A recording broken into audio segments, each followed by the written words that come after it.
Hi, so I wanted to do a quick video showing you how to wash and lanolise your wool covers. This is a Desana wool soaker which I use. I tend to go up a size because I use quite a bulky night nappy. They are better loose than tight, so sometimes it does help to go up a size. What I've got here already prepared is some lukewarm water. It should feel slightly cool to the touch because you don't really want it more than 30 degrees. I've turned my wool soaker inside out because that's where it gets the most soiling. And I've used some olive soap, which is this. Olive oil soap, very, very cheap to buy.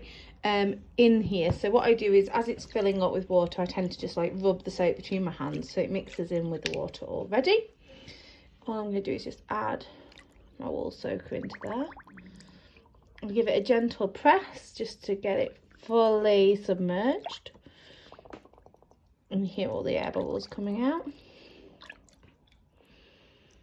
Okay, it's really easy to do this. So give that a good swish, turn it over. You don't want to agitate it too much, so you don't want to be wringing it or scrunching it. You just want to give it a gentle press to let all the soap water go through it. If you've got any areas of soiling, so this is quite mucky at the cuffs, what you can do is you can get a bit of your soap bar. I got such a big bar, I chopped it up, but it chopped into 2 small pieces, which is a pain. You can get it in smaller amounts. You can get some of your soap bar and just rub it on the places that need soiling. So I'll do that properly after the video. And then just rub it in and give it a smush with your hands. Then it should come out. Now, I have had it before. I mean, Isabel doesn't tend to poo during the night, but if she does, I have had it before where the wrap gets soiled if the poos escape the nappy.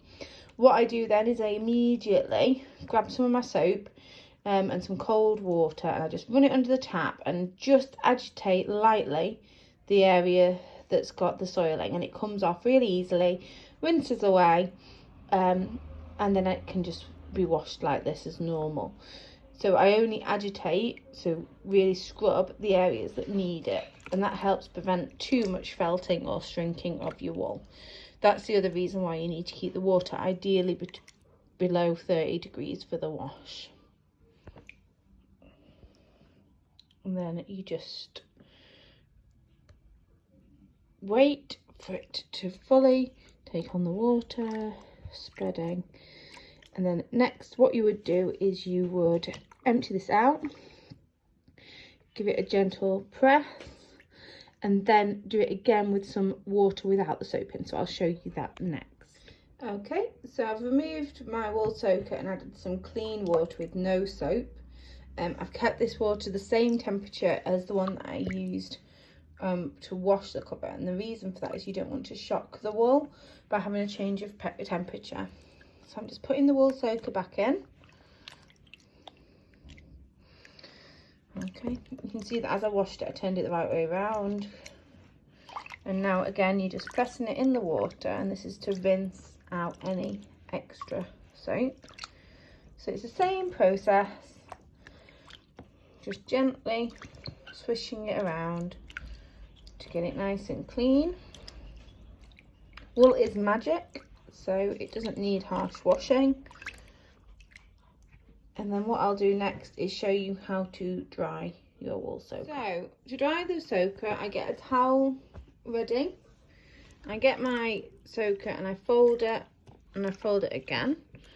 I then lift it out and gently press the water out. So just gently give it a squeeze. Now again, you need to be very careful because you don't want to cause the wool to felt. So you just give it a gentle press. I put it on a towel so that it absorbs as much moisture as I can. I lay it out flat, giving it that good press to really get as much water out as possible without wringing it. Like that. So next I will show you how to lanolise. Okay, to lanolise your wool cover, I've got a bowl of cold tap water. And the reason why it's cold is because I've got here some hot, freshly boiled water. Straight from the kettle. What I'm going to do is add about half a teaspoon of lanolin. So this is my solid lanolin that I use.